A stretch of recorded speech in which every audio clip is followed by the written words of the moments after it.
Good afternoon, and once again, we are here desiring to just share and to follow up on our last video.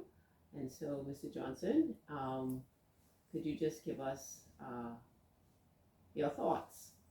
Well, thank you again for having me on your platform. I'm happy to be here. Um, in the Since the last video, things has progressed quite rapidly, and so there have been some new developments as I expected. But with the increase of what is going on, has been at a very rapid rate. Um, what am I referring to? I'm referring to in the with the tariff wars, what is taking place in the U.S. The U.S. is isolating itself from all other countries. The U.S. against the world, and it's not having the desired effect. I think that's what the U.S. would want. They thought the world would sort of lay down, but the world is fighting back. So the European countries are planning and preparing. Canada, Mexico, even our very own Caribbean countries have begun to plan and prepare for the inevitable. So, what I find rather distressing is that our country all year is silence. No one is talking about it, and we are not doing nothing about it. Last time I was here, I was referring that we are much far behind the eight ball. And I was trying to express the need for this nation to respond to this crisis because it is affecting everyone. And so, since our last video, which would have been back in February, as you said, there have been a number of developments that has taken place globally. And for us here, locally, on the local level, you had given and shared some of your thoughts in terms of just how families would be able to prepare and how communities should get together and begin to start the dialogue just on the ground roots level. So what are some of the thoughts that you've had since in terms of some possibilities in terms of what could be done? Well, that is correct. I think, let me take a step up further, if you will. What is going on in the world, the Bahamas does not have that can directly affect what is happening. Because like I said, we're end consumers, so we are gonna accept or feel whatever happens. However, what we can do on a local level is buffer that effect.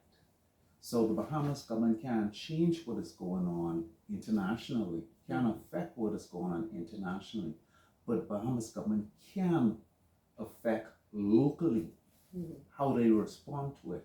And we as the Bahamian people can affect how we respond to it.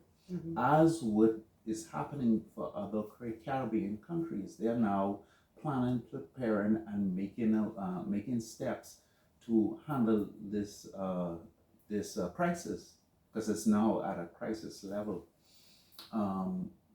One of the, if I may, one of the things I see what we can do is, I think the Bahamas government need to release to the Bahamian people, allow them to take some ownership of what's going on. They need to release the farmlands to those farmers, those existing farmers and potential farmers, those people who have the ability to farm. They have to also foster and encourage light industry and medium industry, as well as our fishery sector. We need to reduce any tax on the fishermen, whether commercial or local, as well as the farmers, as well as in light industry. We have to take away all taxes to encourage development in this area. Now, what I see is we need that there need to be a call to action for its entitled citizens. Everyone have a hand in this. No one is going to be able to just sit down and do nothing. Everyone needs a hand in this. Everyone, this is a call to action. Everyone have to mobilize. We have to mobilize ourselves, and we have to answer that call. The government, we need to have a national plan for agriculture, where we take persons, what I say, where we could take a person from the street and train them what they need to do, that when after that training, they are at a basic farm level, and they could take that further.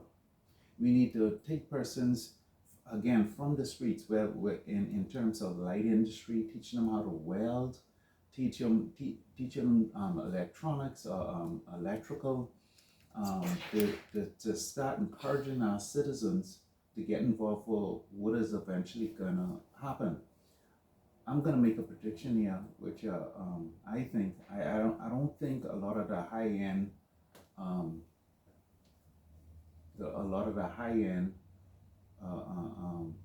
degrees going to school is going to cut it anymore. Not for a couple of years. I think what is coming is that we're at a crisis level now, and we need to have these persons equipped to be able to handle the industries what we're going to have going forward. So to have persons in agriculture, to have persons in fisheries, to have persons in light manufacturing, because we are not going to have access to these things. So it's going to have to come from us. I would dare say we have it is an opportunity, because, well, for instance, look at Canada. Canada don't grow tomatoes. Canada can't grow strawberries in the heavy winter time, and they also need citrus. These are things that the Bahamas once, we used to grow strawberries in Andros. We used to grow citrus in Andros. We used to go, we can grow tomatoes right here in Governor's Harbor, not Governor's Harbor, Roxtown. They used to grow tomatoes that were shipped to Toronto. So we need to relook at these industry, because here it is, the country is going to need them. And we need to look at doing all non-GMO. That's the key. Non-GMO, because it makes us a better trading partner. At least we can feed ourselves with this. But we have to come up with a national plan for agriculture, a national plan for fisheries, and a national plan for light industry. I would dare say another thing that we can do is the persons at Fox Hill, we could use them, we could use their labor during this time. And then it will teach them a new skill, but it will also equip them to help the country, because it's all hands on deck right now. Mm-hmm.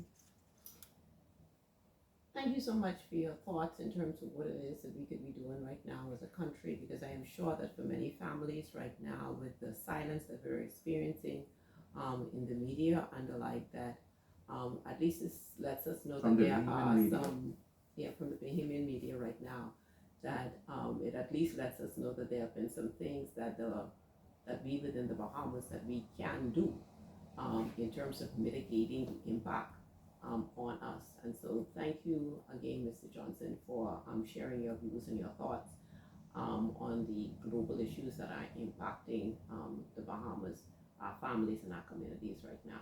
Thank you.